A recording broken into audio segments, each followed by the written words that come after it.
inilah yang justru mengundang murka Allah hingga Allah menurunkan azabnya. Allahu Akbar. Allahu Akbar. Allahu Akbar.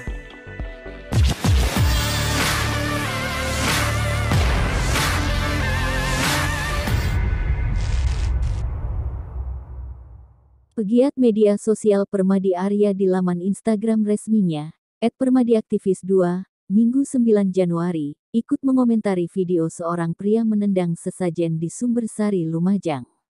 Abu Janda menyebut tindakan seperti inilah yang menyebabkan lahirnya Islamofobia.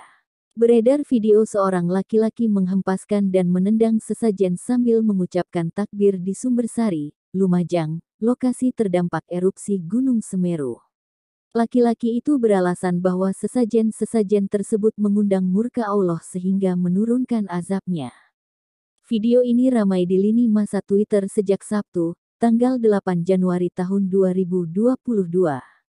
Dalam video, nampak seorang laki-laki yang mengenakan topi hitam, gamis abu-abu, dan rompi hitam. Selain laki-laki yang nampak dalam video, terdapat terdengar pula suara laki-laki yang merekam. Awalnya, laki-laki tersebut berdiri di samping dua sesajen yang berisi buah-buahan dan lain-lain. Ia menunjuk dan mengatakan bahwa sesajen seperti itulah yang mengundang murka Sang Pencipta. Ia pun membuang sesajen.